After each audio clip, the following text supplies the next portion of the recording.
Untitled Agents podcast. Don't we all wish that we had a magic lead machine that could just produce high quality leads and end up cooking and make sure that we follow our customer everywhere there is to go on the internet. And we all had a very good expertise of the platform called Google. Well, today, actually for the second time, I get the privilege of interviewing our guest, who I'm going to embellish this and basically say he pretty much found Google. I mean, damn near. I'll let him tell his story, but he absolute pioneer in the PPC world.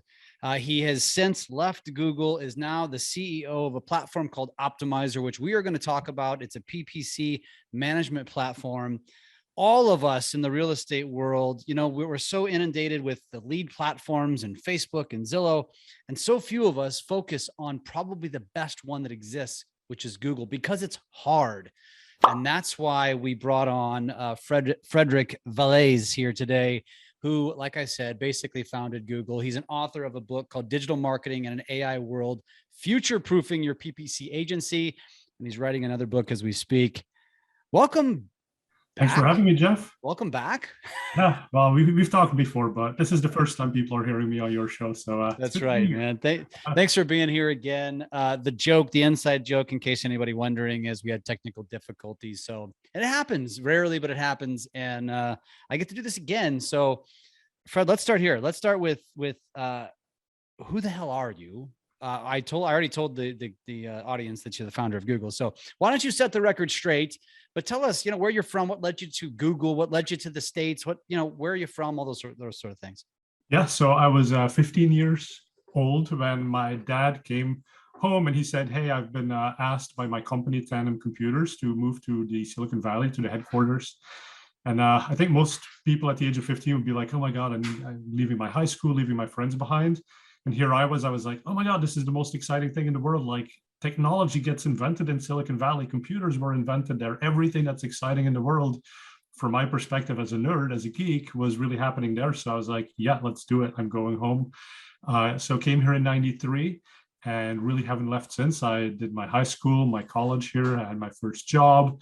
Then I joined Google early on in 2002. Got to do some really exciting stuff with them. And then I started my company here as well. So it's been a good ride. And now, like everybody, I'm working from home and, got kids walking all over the place. So, yeah, but it's been fun. We're all used to that. We're all used to that. Yeah. So actually, I have to lock my door sometimes because my toddler just barges in.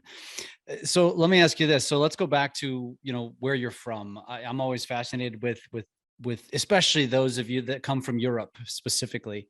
And so tell us a little bit about that and what your dad did, and kind of, you mentioned you call yourself a nerd, but where does this come from? Like, where does somebody get the interest in all this technology, especially back in the early 90s when it really didn't even exist? Yeah, it didn't. When I grew up, my dad brought home a laptop computer, which was basically made of brick, and the screen was about this big, and every piece of text on it was just green. There was no graphical user interface.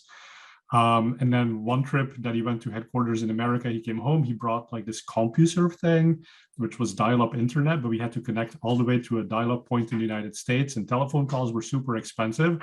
So my first interactions on the internet was literally my dad sitting me down and being like, "Okay, what is it you want to achieve? Let's write down the steps that we're going to need to take, because every minute is going to cost $5. Okay." And then we'd log on and be like, "Okay, click this or push that number." And so I wanted to buy a piece of camera equipment, I think, and B&H Photo and Video was already on the early versions of the internet. And so that's what we did. But yeah, it was so different. The speed was slow and nothing really worked. And I don't know why, but I gravitated towards technology and that kind of stuff. And, when I got a little bit of extra pocket money, it was like, okay, can I go and buy a CD-ROM player for my computer and stick it in? And again, CD-ROM, who even does CDs nowadays, right? But back in the day, it was this $1,000 thing that I had to buy to stick in my computer. And I just kind of geeked out on that and loved it. Cool. I love it. I love it. And so you came over here as a teenager, right? Yeah. And so you're by and large you've been in the States most of your life. Would that be that's a safe assessment? The majority of my life. I'm going to be 44 here this year, so yeah, it's been a while. Awesome. Yeah, awesome. We're almost the same age. I'm 44 now. So Yeah. you were probably born in 78 then, and I'm a 77er. Yes, I'm 78er. How about that? How about that? So, all right, you come over here. You obviously you grow up here. What did your dad do when he came here? Who did he work for? Well, Tandem Computers. So this was a computing company that was doing servers. It was used by hospitals and banks, and like transactions were mission critical. And the best example that he always gave was like you go to an ATM machine, the computer that runs that ATM machine, if it freezes or it crashes in the middle of like spitting out the money, like it needs to remember when it comes back online, like how many $20 bills has it already given. Otherwise, money just disappears into the ether, and that doesn't work. And so back in the day, this were these huge machines. And then my dad came out to headquarters because I'm from Belgium, and buildings in Belgium are old and tiny, and they don't have big elevators. And so here's this American company making these amazing computing devices that banks in Belgium are buying, but then the machine shows up at the front door and they're like, wait, the thing is too big. It doesn't actually fit into the door. So now we can take out part of the wall to move the server into the building they had. And so they said, well, somebody from Europe needs to come in here and sort of represent that different point of view. Like not every place in the world is like America. And that was his initial job. And then that was a 1-year assignment. We come here to California, the weather is great, people are great, the activities are great. We're like, let's ask to extend one more year, keep doing this. And eventually it's like I get into college, so I get my own visa, and then that turns into a green card, and then turns into citizenship. And, really fortunate and thankful that this country is so open to be so welcoming to foreigners, and present us with all these great opportunities. It's awesome. Probably a good time to do that as well. In recent years, maybe not so easy. But so let me ask you this: two questions. Number one, did your parents stay? They have stayed. Yes, they temporarily went back to Europe, to France, but now they live in Boston area. Oh, really? My sister is, yeah. The other side of the country. And then the second question, which has no relevance to our conversation, but I'm just curious, how did they actually figure out how to get these servers through the doors? I don't know that part of the story, but actually, so there is a story at Google, because I have good anecdotes from that too. So Larry and Sergey, they're big geeks as well. They love space for some reason, like they're super into space. So I think it was Spaceship One, the Virgin Galactic prototype, the thing that sort of sits underneath the big plane and then fires up into space. So there was a prototype of that, which Larry and Sergey ended up purchasing, and they were like, now what do we do with it? So they wanted to display it in one of the lobbies, and obviously this device, this spaceship, was too big to get through even the large front doors of Google. So yeah, one weekend the crane shows up and basically takes out a half a section of the building, crane it into the lobby, put the building back together around it. And I imagine it must have been the same with these servers, except that, it's way sexier to have a spaceship in your lobby than to have some random server that was too big. That's awesome. Wow. That's really cool. So okay. So speaking of Google's lobby, speaking of Google, you've been there, you were one of the first 500 employees. So that's the truth. So actually talk a little bit about how you got to Google, and also, and one of the questions that I really want to know, because I think it's interesting, is, when Google started-ish, which you were there in the beginning, it was always known as this really cool, hip place to be. And you sat on beanbag chairs and everything was really loose and was fun. So first, tell us how you got to Google, and then tell us a little bit about that culture that it was back then. And is it still like that today that you know of? Yeah. So how I got into Google. So I worked for Sapient. I was doing IT consulting, and it was really cool. But this was around 2000. So the dot-com bubble had started to explode. By early 2002, I had been laid off in the third round of layoffs at that IT consulting company. And so then I put together a list of the companies that I thought were pretty cool that I'd like to work at that were local. Google was one of the companies on that list. I think I put eBay on that list as well. So I think I ended up in the right place. But I put Google on that list. And then the first time there is this guy named Max, And he went to Stanford, and a lot of the early Google people were from Stanford. And so Max, he would recruit from the Stanford campus and Stanford alumni, because the referral bonus like was such good money for him that I think he made more money just recruiting people in than doing his actual job at Google. So yeah, at one point they call me up, Max calls me up and he's like, hey, here's what we got. Like it's a job to review ads. And I'm like, are you kidding me? Like I have an engineering degree from Stanford and you want me to review ads? Like, I mean, I think Google's cool, but not that cool. So call me back if you have something better. Big financial mistake on my behalf, right? Because those extra couple of months I could have been there sooner were seriously meaningful in terms of stock options. But that aside, a couple of months later, they call back and are like, actually, we're looking to do AdWords, which is now, of course, called Google Ads, but AdWords needs to go into the sixth language.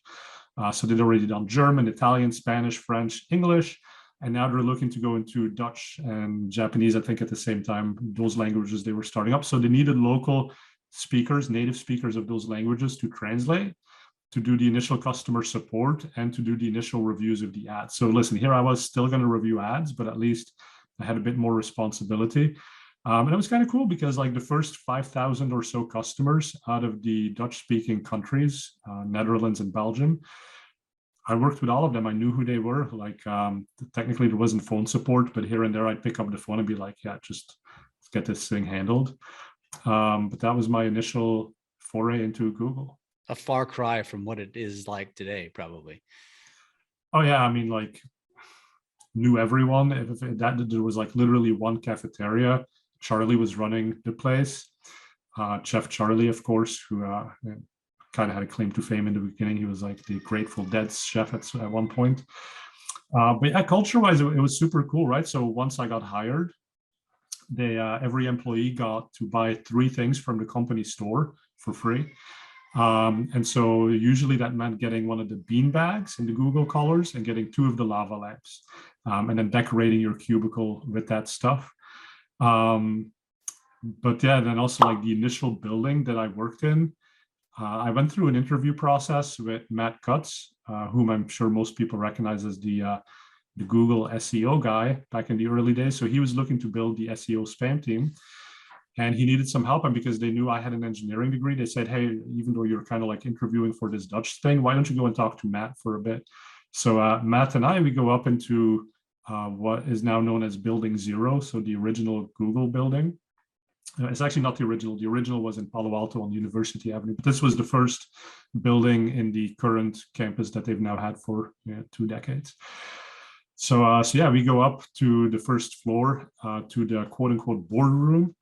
And the board table, this being a young company, not quite sure if they were going to make a lot of money, but kind of like promising. It was actually a ping pong table. So it was not an expensive board table. It was a ping pong table. So we sit around the ping pong table doing our interview. And then halfway through, like the door opens up and Eric Schmidt walks in. Eric Schmidt, of course, CEO of Google.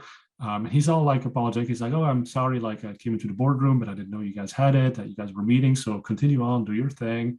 Like no egos of any sort. It was just kind of cool. And then I was also playing hockey with the founders. So Google in the early days was known to have like these pickup roller hockey games twice a week. And it was a little bit weird because like in my interview process, like I did this temp to hire program and they really wanted to see a lot of productivity, a lot of commitment to the job. And technically I wasn't really done until 5 o'clock. But at 4 o'clock on Tuesday and Thursday, I was like, hey, people are playing hockey. Like, I'm playing hockey too. You do what you want. If you want to fire me, sure. So I go out there and Larry Page had already stopped playing. He had like back and knee issues, but Sergey was still playing every game. And so got to play hockey together with Sergey, against Sergey. Made some really good friends in those early hockey games. People who came to my wedding eventually. And it was just super cool to be there so early. Wow. So it started with, so then, okay, what happened with that interview where you got interrupted? Did anything come of that? No, so I didn't make the cut for Matt Cutts. So I ended up continuing on that path to work on Google Ads. Now, I mean, I don't regret that a bit. So I had been dabbling in PPC advertising back in 1998 when GoTo was the only place really to do pay-per-click and keyword advertising. And I was in college at the time, and so I'd buy video cassettes from Blockbuster. And if you understand like the movie industry, like with the video cassettes, they were being sold at a cost of about $100 a cassette to Blockbuster. And then Blockbuster was contractually not allowed to resell those cassettes for a cheaper price until like a release date that the movie theaters or the studio set. But some of these Blockbuster franchises, they didn't follow the rules. So they'd have these $100 cassettes being sold for $10 before they were available on eBay or Amazon, any of those places. So I'd pick up these cassettes and I just figure it out, and I'd buy keywords on GoTo to drive traffic to my listing. I think I was listing them on eBay, and then I'd sell them for $60 because it was either you have to have a local Blockbuster that was not following the rules, or you paid $100 to someone else. So I made a little bit of drinking money that way, but that was PPC, and it never became big for me. But then I go to Google, and one of the early team meetings that I'm in, it's like an ask me anything type session. And one of the guys who works with these really big customers says, well, most of my customers, they're like these mega affiliates. And I'm like, ding, ding, ding, light bulb goes off. Well, if they're spending $30,000 a month or more, they must be making some money. So I start putting the pieces together, and I decide I'll become an affiliate for eBay for 21st Century Car Insurance.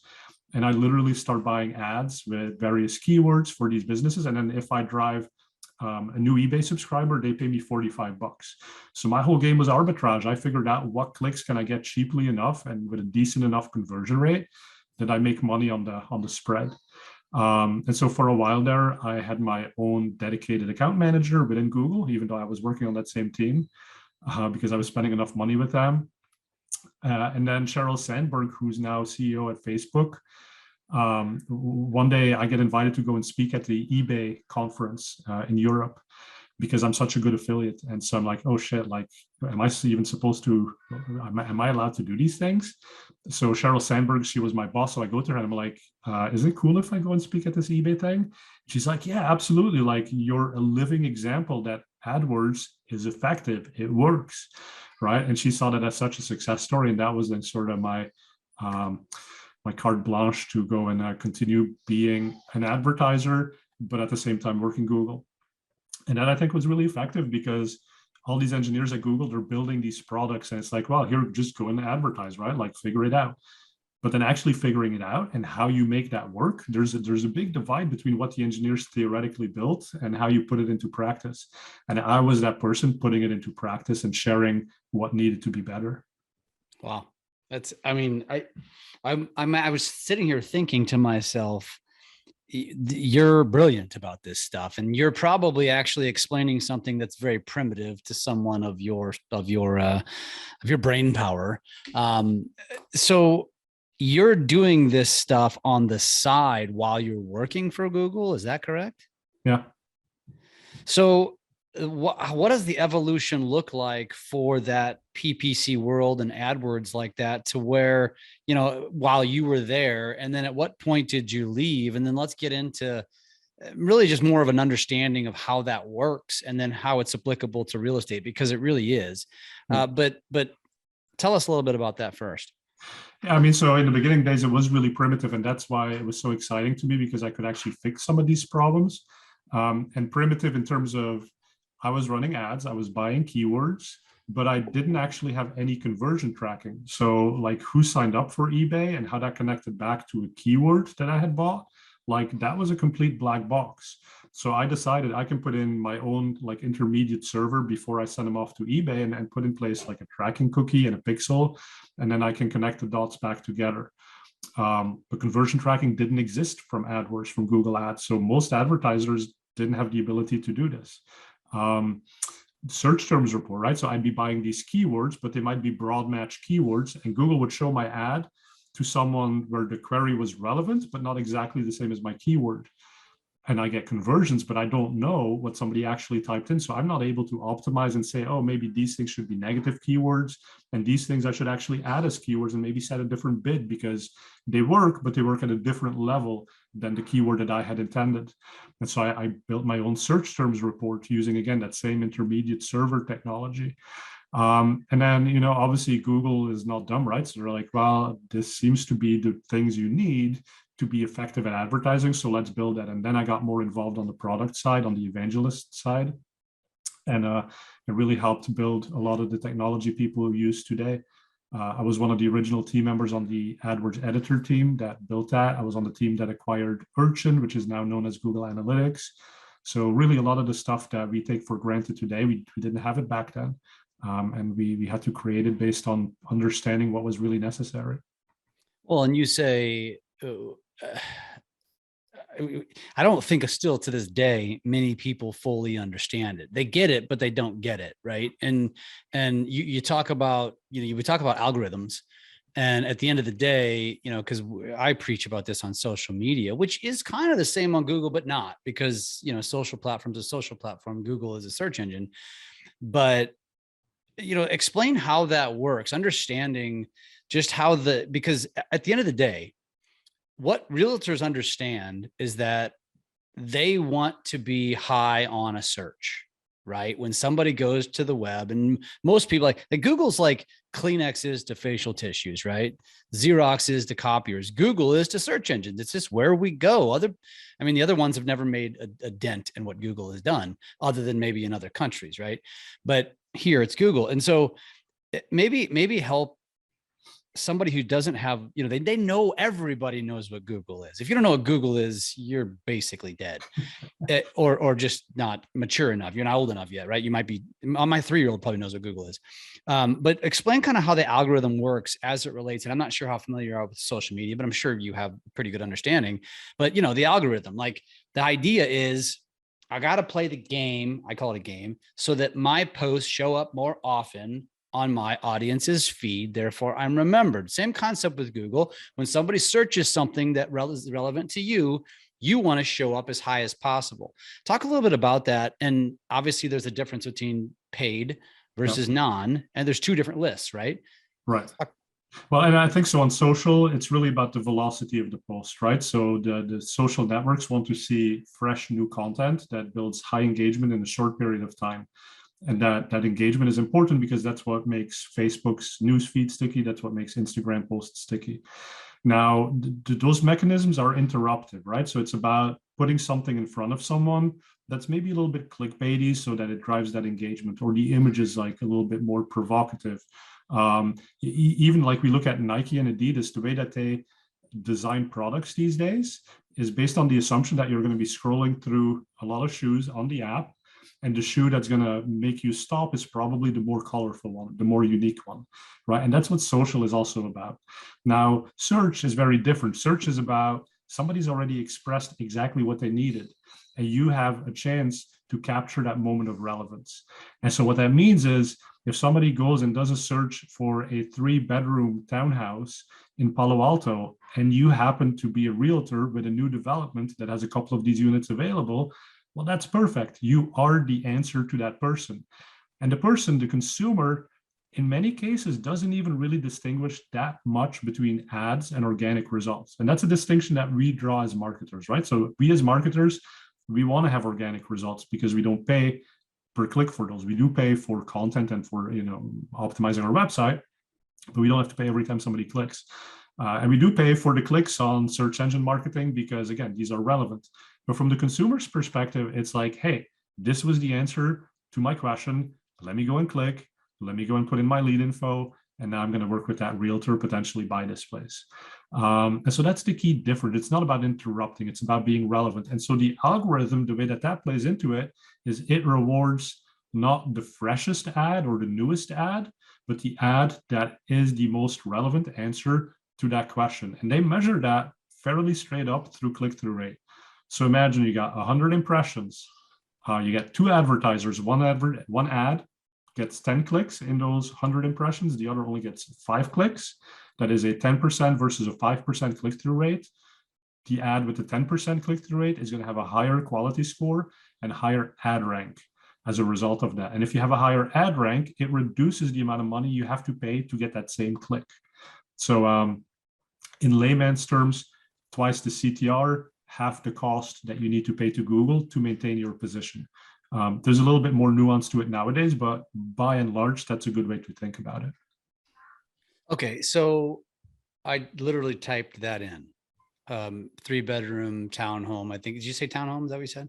Yeah, time something like that. In Palo Alto, and there's no ads when actually I get the results, but there's also no realtors, which is Right. which is interesting. But there's going to be realtors on the pages that come up on the top of the search, which Right. are apartments.com is number 1, Trulia is number 2, Zillow is number 3, Apartment Guide is number 4, Rent Cafe is number 5. It's all companies, right? Yeah. Hotpads, realtor.com, forrent.com. That's what I get. So thinking from a real estate agent's perspective, because I obviously everything that you're explaining is very tactical and technical, and I love it. But at the same token, I want to understand and realize that not everybody has that expertise. I certainly don't. So I can easily dumb this down because I'm one of them. But how did they get there? How did apartments.com get to the top? You mentioned the 10 versus the 5, but maybe try to simplify that even more. Right. And so in that case, I think you're seeing organic results. And this is really interesting, right? Because Google actively makes a decision that if no ads are high enough in quality to beat the organic results, or to be at least like on par, then they'd rather not show those ads than muck up the experience for the user. Because Google's mission is to have long-term loyal searchers. And the way that you get that is by consistently being really good at answering questions. Now, what you're seeing is it's a lot of the aggregators that show up there, right?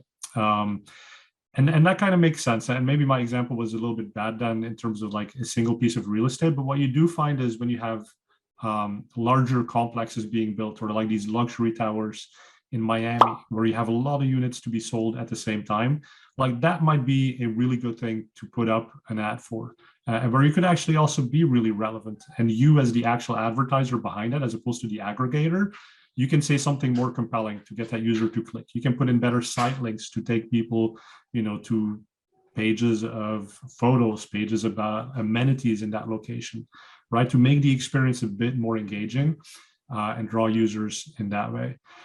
Now, of course, if you find your properties or you get your leads from these aggregators, you can still use Google for remarketing, right? So you got your lists of people who've come through Zillow, you got the lead information. Well, you can do something like customer match. You can communicate the email address that you had to Google. And then as that user now goes about their business, reading news, looking up sports scores, Google has what they call the display network. And the display network can retarget or do remarketing to those users. The other thing that's fascinating is you can combine that remarketing list with search behavior. So now if somebody goes and does a fairly generic search like new apartment, then we can find that you can combine that with the audience list. And even though you don't know much about what that user meant when they searched for apartments, they will actually see an ad from you because you knew that they were already in the market for that specific condo tower. All right, let's simplify this or shift it, the conversation, because it's all been kind of high level. Let's get a little bit more specific now. And let's say I've got a realtor who has spent their career doing what I would consider more traditional means with their real estate, with trying to find buyers and sellers, right? And by that, I mean, they've bought the leads through the aggregators. They've probably run Facebook ads because there's a hell of a lot more companies out there that are doing that, right? And selling them on that. And they haven't had much success. And they're looking, and they keep hearing people like us talking about Google PPC. They try to dabble in it themselves. I think Facebook makes it a little bit easier. It's different, but they make it a little bit easier to navigate. So if somebody wanted to get into doing this PPC, because some of the things you talk about are over most of our heads, the whole cooking concept and obviously we understand retargeting, but we don't know how to execute it. And so if I'm kind of very primitive in this, and I'm just like, listen, I want to grow my Google presence and start working my way towards ads. What is the best piece of advice that you can give somebody to simplify that process so they can get into Google? Yeah, honestly, Google has made it much easier over the last couple of years. So when I talk about search and putting in keywords and doing remarketing, it sounds complicated, but you just go into Google and you set up the campaign type and you say, hey, I want a remarketing campaign. They'll show you the code that you just paste onto your lead generation page or onto your content pages. And so every time somebody goes and reads an article from yours, they go onto that list. So all of these realtors really into producing content, right? So what's the market report for this zip code? What are the trends? Those pages, you should have your Google cookies running on there, your Google tracking code, so that you can automatically then start to retarget those customers as they go and do other things. And it's not very complicated. And then really what it comes down to is you tell Google, here's my audience that you've automatically built based on visits to my website. Here's my budget. So I want to dedicate, say, $1,000 a month to retargeting to these customers. And then an ad text, either a display image or a bunch of text components that Google will automatically put together in what they think is the right way. And so with that, you're basically off to the races, and then Google will figure it out. They even have this new campaign format that's called Performance Max. And it's, again, very few things you need to do. You just set up conversion tracking. You put in your logo, piece of text. If you have a video, you can put a video in, and a budget. And then Google will automatically figure out how to run ads on search, display, YouTube, remarketing, as well as discovery. So discovery ads, that's a newer thing. That's kind of Google's feed-based format. A really great place to discover new customers. And it can be both branding as well as direct response. And I think the big question is, how do you put these pieces together, right? Mm-hmm. And so I'd probably start with remarketing, because most people listening already have some efforts in terms of lead gen. So making sure that as those people whose leads you have remember about you as they do things that interact with Google, that's probably step number one. And then from there, you can sort of build on and say, hey, now let's do some keyword targeting. But I think one of the bigger problems that advertisers have is, how do you keep your ads in sync with the ever-changing inventory? And that can be challenging, right? And that's where we have tools then at Optmyzr, like Campaign Automator. And we have big realty companies using this, and they basically have a listing of all the places, and like, is it a townhouse? Is it how many bedrooms, how many bathrooms, what's the square footage, what's the price? And all of this feeds through a template.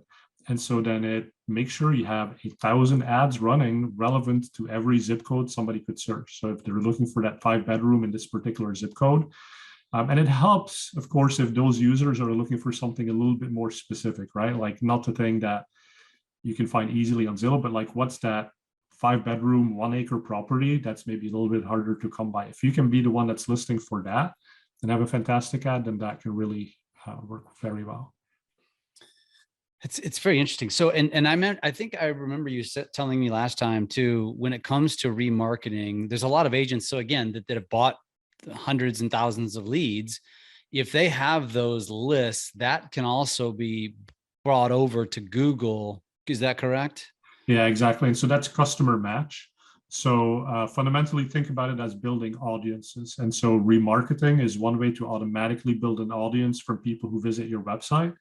Customer match is building an audience from people you've interacted with in the real world. And so that generally means you have their email address, you have their physical address, and Google will try to map that to someone they know in the Google ecosystem. And so the match rate of that depends. Google, I have a Gmail address, I have an address with my last name. And if the lead that I've given has my Gmail address, then Google may not be able to match that to the other email that I use, but they'll do their best to make that match as much as they can. And then that becomes a new audience that you can target. And then you can start combining audiences. You can exclude audiences. So one thing, for example, you have a list of the people that have already bought from you. So why show them ads again? Why waste money on clicks from them if they're probably not ready to buy that next place? So you can target to an audience, but you can also exclude an audience from seeing your ads. Interesting. How complicated is that on the back end? Oh, on the back end for Google, yeah, super complicated. But for us advertisers, luckily, it's not that bad. Interesting. So what do you see are some of the bigger mistakes that people make when it comes to doing PPC? Because again, I think in our world, a lot of people aren't even doing it, or they get in and they dabble with it and then they jump out because they need to hire a professional like you, which I do want to talk about that. But what are some of the bigger mistakes that you see people making as they get into this world? Yeah, I mean, the biggest mistake that I consistently see is people just don't respect the idea of relevance. And they look at the keyword estimator tool from Google, and then if you type in a keyword that's fairly specific, Google's going to say, well, there's very low traffic on that. And so everybody's so focused on lots of impressions that they end up going for the broad keywords like apartments, homes for sale, right? Those are big volume keywords that could mean a lot of different things to different people. And so you overinvest in that. You're competing against these big aggregators with deep pockets. So it's an uphill battle. You probably don't have the exact relevance to get a high quality score. And so Google starts saying, okay, well, now you as an advertiser, your quality score is a 2 out of 10, which means you have to pay much more to get future clicks. And it's an uphill battle that can be a slog. You're much better off trying to find sort of like the torso of keywords. So somewhere between the long tail and the head keywords, the really expensive high volume ones, there's the torso. And that's where things are relatively specific, but not specific to the point where you've 5 bedroom, 3 bathroom, 1 acre house. Like that's probably not what people type in, right? But they might type in 5 bedroom house. So that might be a torso keyword. And so focusing there is probably a better place to start. And again, it's because that relevance is going to build. If you get it, you're going to get fewer clicks, but that's okay. I mean, how many clicks do you need if they're qualified prospects? And you're basically doing that pre-qualification by having better keywords. And that's great because you don't want to pay for these keywords from kind of like tire kickers. Where do you recommend getting your keyword recommendations from? Because I know there's platforms for that. Yeah, I mean, go directly to Google. They have a free keyword planner tool. Their estimates are not really that accurate, I would say. So even if you see something that says, well, you're going to get 10 impressions per month or 10 clicks per month, don't worry about it. Like if that's a good keyword, you might actually get way more clicks than what they predict. That's where I would start. And then Google's gotten really good too at taking a broad match keyword and kind of broadening that out and figuring out when is the right situation to show the ad. And that actually talks then too about the ad itself. So the ad itself in the old days used to be a text ad with a couple of headlines and a couple of description lines. And so that was tricky because if you were writing an ad for like homes for sale, well, how do you qualify that user, right? Somebody who's looking for a home for sale could be looking for, it could be a first-time buyer, could be a move-up buyer, could be a luxury buyer. You don't know that, but Google actually knows a lot about users through previous searches they've done, through previous behaviors, what kind of websites they read. And so nowadays you can actually give Google ad text components. So you can give them 15 headlines, 4 descriptions, and Google will put those together on the fly based on what they think is going to resonate with that prospective customer. And so that makes it work much better with some of these more generic queries where it could lean one way or the other, but Google probably knows. That's fascinating. I mean, it's just amazing how smart it's gotten. Last question, because I do want to talk to you a little bit about Optmyzr and how that can support agents, because I do think a lot of people are going to come away from this, a little bit like, what just happened? Like, what did he just say? But I know I need it, but I don't know if I know how to do it. Yeah. In our world, there's a sea of sameness, right? A lot of people are doing the same stuff. They're using a lot of the same tools, the same automation, the same styles of marketing. How do you differentiate? How can you go into Google is this going to go back to keywords as well?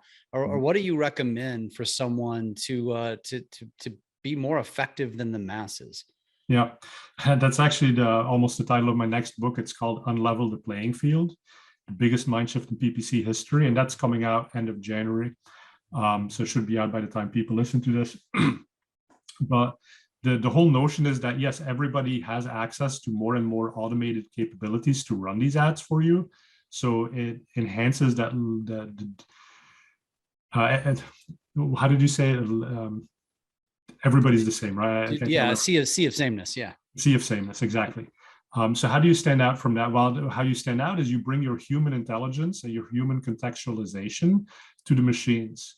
And so, when you talk about real estate, that's hyper local by nature, right? So what is happening in your city? Like what new zoning laws just got passed that maybe incentivize people to buy one type of property versus another? What type of taxation changes are coming that may push people to buy this year versus next year?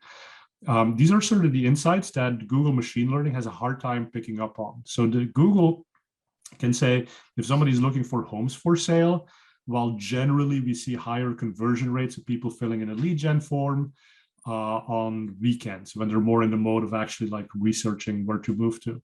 And maybe evenings as well, like 7 p.m. until 9 p.m. That works really well. So Google has this idea about conversion rate. And so they can say, oh yeah, listen, we're going to show Jeff's ads a little bit more frequently. We're going to bid higher during these good times of the week. Or if people are searching from desktops, because maybe that converts better than mobile devices. But what they don't know is that local aspect, right? What is going on in your city? And it's like, if you can bring that into the mix, and so you can hyper segment your campaigns, and you can say, here, I'm going to run a campaign for this county and a different campaign for a different county. And if you operate across states, obviously you have different campaigns for multiple states. And then you could set your targets, your cost per acquisition targets differently based on what you think is going to happen in the market with conversion rates and the type of stuff that the Google machine learning algorithm is probably not thinking about. And now let me give you another example to kind of like make this more real. It's outside of the real estate industry, but I hope you can bring it back to the issues that you're facing, right? Say that you sell automotive parts. You know that many people's batteries, they die the first time it freezes overnight. So you know you're probably going to get a lot of new battery sales after first frost. But Google doesn't know that. So Google expects tomorrow to be exactly the same as every other day of the year in terms of conversion rates. But you look at the weather forecast, you say tomorrow is going to freeze. I need to be ready to sell more car batteries. And so my actual conversion rate is probably going to skyrocket. Google doesn't know it, but how I can act on that is I can say, hey, Google, I'm willing to pay you a higher cost per acquisition. So go and bid more aggressively. And Google is going to show your ad in a higher position, but you're actually going to end up not paying more because your conversion rate is going to go way up, right? And so you've captured that new opportunity where the machine learning system would have been too slow. It would have said, oh, hey, something interesting happened yesterday, so tomorrow we're going to do something about it. But by that time, the batteries have been sold to the people who need them, and the opportunity is gone, right? And so that's how you can unlevel the playing field and put yourself back in charge. Interesting. Yeah, I can think of a few ways that would carry over. So, but we're running short on time, and I really want to touch on what you do now. And so, when it comes to all of this, and I will say this as well. Tristan, the founder of LabCoatAgents, everybody listening knows who he is. You know, we did a recent training in one of our other platforms he calls it the Google 5. And he's just talking about the different ways that you can use Google to your advantage, right? And there was a bunch of people that text me separately afterwards saying, you know, I need to get into Google, I need to do this. What does Tristan recommend? And his response was, it's really complicated. I actually hire people, and he uses Udemy or something like that. That's what he would recommend. But so I want to hear from somebody like you who clearly has a phenomenal understanding of this. You're an expert. You're the founder of Google, as I've coined you. Yeah. I want to know, you know, where do you recommend someone, just assuming that basic knowledge, what can an optimizer do for them?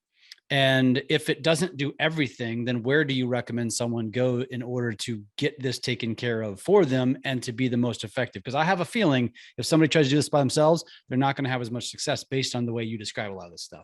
Exactly. You want to be very careful, especially in those early stages. So if there's a freelancer, consultant, agency that can help you with the setup, that is going to be a good investment. Ask those agencies if they're using Optmyzr, because Optmyzr makes them more efficient. It gives them more access to those best practices. Now, if you want to go at it yourself, or you've already been doing this a little bit, we have a new product. It's called Optmyzr Lite.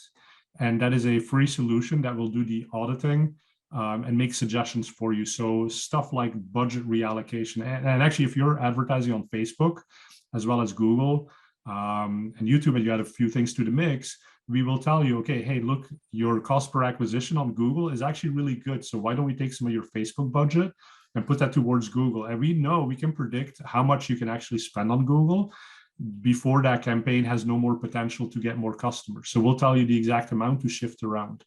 We can also keep you under budgets, right? So if you say, I'm new to this and I don't want to spend more than $1,000 on Google in my first month, we can make sure that you get capped and we turn off the campaigns automatically when that happens. So there's a number of things there we can do to help make you more efficient, give you a little bit of a safety blanket. And then with the audit, we can do cool stuff too. So, you know, you set up your first campaign, we're going to run that through an audit of like 80 elements, and you're probably going to get a C score, right? So basically a failing grade. But with that failing grade, we're going to tell you why. And now you can start to understand. And we give you links and we say, okay, well, here you didn't use site links. What's a site link? I don't know, never heard about it. But Fred tells me it's important. Okay, so now you start to understand, and we give you a place to put in these site links, and it makes your campaign better, makes your performance better. So that's where a tool like Optmyzr can certainly help. And then agencies hopefully won't make those mistakes. But even if you do use an agency, if you're using Optmyzr, they'll have that audit. They'll make sure they won't make the mistake. So that's where I would start. Well, how would you compare an Optmyzr to something like a TubeBuddy? You familiar with that? No, actually, that sounds like a YouTube video creator. It is. It's not a creator, but it is something that helps YouTubers optimize and the proper keywords and that sort of thing. Yeah, it's probably not nearly as advanced. So then my next question would be, is Optmyzr for ultimately the realtor, or is it more for the agency that the realtor is going to hire?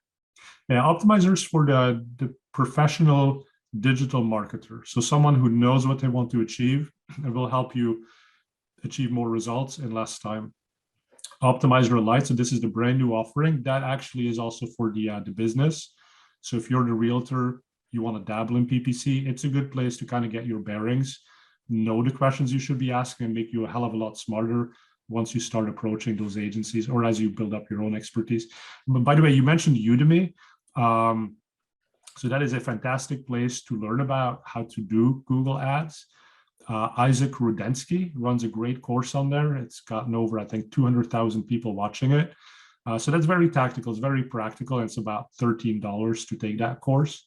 He's going to teach you exactly what elements you need to put in place to be successful. And we have an Optmyzr course on there too. So if you decide to use Optmyzr, it'll walk you through the tool, kind of give you the best practices, and make sure that you hit the ground running.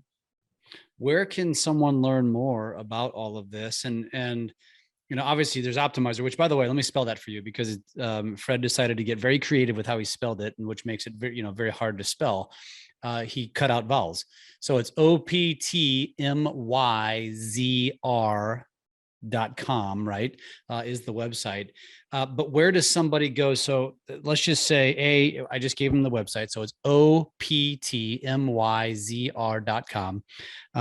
But if somebody says, you know what, Fred, I love what you just talked through, I want to learn more about this. Is that what you would recommend now that I mentioned it? Would you recommend going to get a class on a Udemy, or where do you recommend someone going to learn more? Or do they just go to Google and Google it? Yeah, well, nothing wrong with Googling it, right? But yeah, I mean, if you want to, again, it depends. Do you want to become that digital marketing expert? And being good at digital marketing is obviously foundational to any business success nowadays. But it doesn't mean you have to be the expert. You just have to have an expert working for you, right? So, and then you have to ask that question, like, are you willing to invest in that relationship right now, or do you rather invest your time to become that expert yourself? So it depends on personal interest. Udemy is fantastic if you want to build up your own expertise. But if you just want to know how to not look stupid in a meeting with an agency, like, then Udemy is just going to be 7 hours of way too much information that you're not going to get. Right. So, and then I think Optmyzr Lite, there's other auditing tools out there that you can try. I mean, they will tell you, okay, this is something that you're not doing in your account. Now you know to go and ask an agency, like, should I be doing this? Like, explain to me why this is going to be beneficial. How would you guys help me do this? And that really fosters that great discussion that then gets you to the right place. Where do they learn more about Optmyzr Lite? I don't even see that on the website. Yes, so that is launching very, very soon. By the time we're listening to this, that should be there. So Optmyzr Lite is going to be right there on the homepage as a way that you can sign up. Is Lite without vowels too? Well, there's 2 vowels in there. Optmyzr LT, no, it's LIT. Yeah, it would go together. That's awesome. Fred, if somebody wants to connect with you, what's the best way to do so? Yeah, so look me up on Twitter. It's at Silicon Vallaeys. So it's a play on my last name, Vallaeys, Silicon Vallaeys. And you can find me on Optmyzr, the blog. You can reach out through there, reach out to my support team, and certainly happy to chat with people and help you do better real estate in PPC. I love it. Is there anywhere on Facebook? Do you guys have a group or anything like that? Well, yeah, Super Optmyzr group. It's for customers. So once you become a customer, then you get access to the discussion forum. But we're heavy on the search side, Jeff. Not so much on the social. I get it. I just was curious because I didn't want to leave that out. So optmyzr.com. Remember, it's spelled goofy. Just take out the vowels and just optmyzr.com or Silicon Vallaeys on Twitter. Are you active? Yeah, pretty active. I'm on there every day. And especially if people ask me questions, I do tend to respond. I might not retweet that many things, but awesome. It's funny because like in PPC, like Twitter for some reason is huge. But then SEO, I don't think is that active on Twitter. But yeah, PPC, we found our home there, and that's where we live. That's awesome. Fred, this has been fantastic. I got to do it twice. It's been an excellent conversation. I definitely want to stay in touch, and appreciate you sharing with our audience. Yeah, thanks, Jeff. Thanks for listening, everyone.